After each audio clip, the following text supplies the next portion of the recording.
ನಾನಿವತ್ತು ವೆಜಿಟೇಬಲ್ ಪಲಾವ್ ಮಾಡ್ತಾಯಿದ್ದೀನಿ. ವೆಜಿಟೇಬಲ್ ಪಲಾವಿಗೆ ಏನೇನು ತರಕಾರಿ ತೊಗೊಂಡಿದ್ದೀನಿ ಅಂತ ನಿಮಗೆ ತೋರಿಸ್ತಾ ಹೋಗ್ತೀನಿ.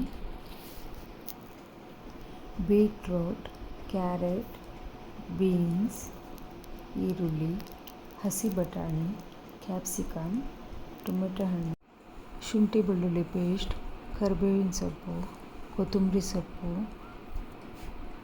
ಮನೆಯಲ್ಲೇ ಮಾಡಿರೋಂತಹ ಮಸಾಲೆ ಪೌಡರ್, ಖಾರಕ್ಕೋಸ್ಕರ ನಾನಿಲ್ಲಿ ಚಿಲ್ಲಿ ಪೌಡ್ರ್ ಯೂಸ್ ಮಾಡ್ತಾಯಿದ್ದೀನಿ, ಸಾಸಿವೆ, ಜೀರಿಗೆ, MTR ಅವರ ರಸಂ ಪೌಡರ್,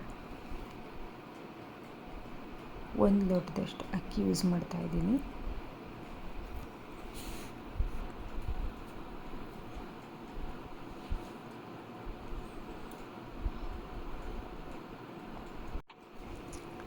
ನಾನಿಲ್ಲಿ 5ರಿಂದ 6 ಸ್ಪೂನ್ ಆಗೋಷ್ಟು ಆಯಿಲ್ ಹಾಕೋತಾ ಇದ್ದೀನಿ. ಎಣ್ಣೆ ಕಾದ್ಮೇಲೆ ಸಾಸಿವೆ, 1 ಟೇಬಲ್ ಸ್ಪೂನಷ್ಟು ಜೀರಿಗೆ, ಶುಂಠಿ ಬೆಳ್ಳುಳ್ಳಿ ಪೇಸ್ಟ್, ಕರಿಬೇವಿನ ಸೊಪ್ಪು, ಈರುಳ್ಳಿ,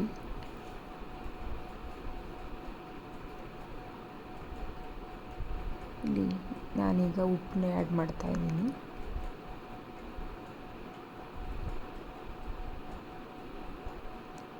ಈರುಳ್ಳಿ ಸ್ವಲ್ಪ ಬೆಂದಾದಮೇಲೆ ಇದಕ್ಕೆ ನಾನೀಗ ಟೊಮೊಟೊ ಹಣ್ಣನ್ನು ಸೇರಿಸ್ತಾ ಇದ್ದೀನಿ.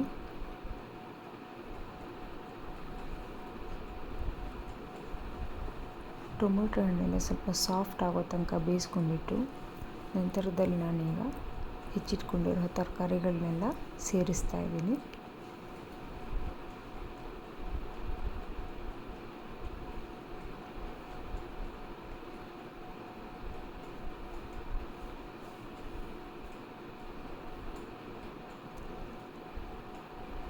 ತರಕಾರಿಗಳನ್ನೆಲ್ಲ ಹಾಗೆ 5 ಮಿನಿಟ್ಸ್ ಬೇಯೋಕ್ಕೋಸ್ಕರ ಒಂದು ಪ್ಲೇಟ್ನ ಅದ್ರ ಮೇಲೆ ಮುಚ್ಚಿಬಿಟ್ಟು ಹಾಗೆ 5 ಮಿನಿಟ್ಸ್ ಬಿಡ್ತಾಯಿದ್ದೀನಿ. 5 ಮಿನಿಟ್ಸ್ ಆದಮೇಲೆ ನಾನೀಗ 1 ಟೇಬಲ್ ಸ್ಪೂನಷ್ಟು ಚಿಲ್ಲಿ ಪೌಡರ್, 1 ಟೇಬಲ್ ಸ್ಪೂನ್ ಮಸಾಲೆ ಪೌಡರ್, MTR ಅವರ ರಸಂ ಪೌಡರ್ 1 ಸ್ಪೂನ್ ಹಾಕ್ತಾಯಿದ್ದೀನಿ. ಚಿಟಿಕೆ ಅರಿಶಿಣ ಪುಡಿ, ಎಲ್ಲದರಲ್ಲೂ ಎಣ್ಣೆಯಲ್ಲೇ ಫ್ರೈ ಮಾಡ್ತಾಯಿದ್ದೀನಿ. ಎಣ್ಣೆಯಲ್ಲಿ ಫ್ರೈ ಮಾಡುವಾಗ 1-2 ಸ್ಪೂನಷ್ಟು ನೀರನ್ನ ಇದಕ್ಕೆ ಆ್ಯಡ್ ಮಾಡಿಬಿಟ್ಟು ಫ್ರೈ ಮಾಡ್ತಾಯಿದ್ದೀನಿ.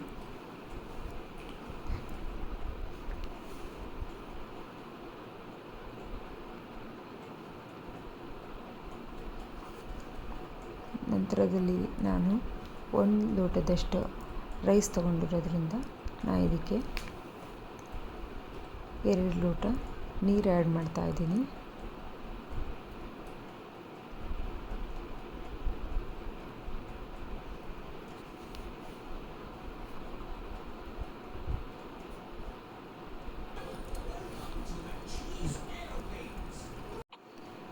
ಇದಕ್ಕೆ ನಾನು ರುಚಿಗೆ ತಕ್ಕಷ್ಟು ನಿಂಬೆಹಣ್ಣು ಹಿಂಡ್ತಾಯಿದ್ದೀನಿ. ಹೆಚ್ಚಿಟ್ಕೊಂಡಿರೋ ಕೊತ್ತಂಬರಿ ಸೊಪ್ಪನ್ನ ಈ ಟೈಮಲ್ಲಿ ಆ್ಯಡ್ ಮಾಡ್ತಾಯಿದ್ದೀನಿ.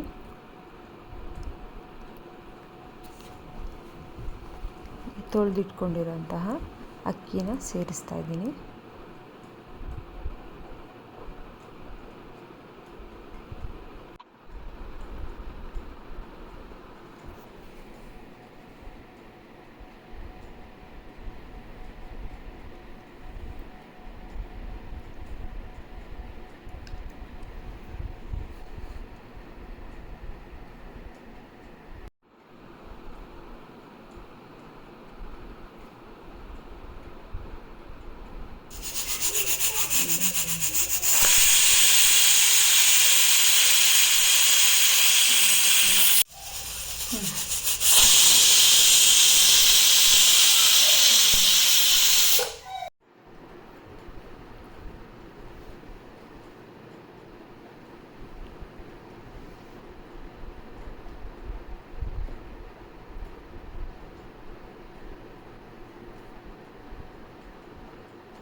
ಚೆನ್ನಾಗಿದೆ.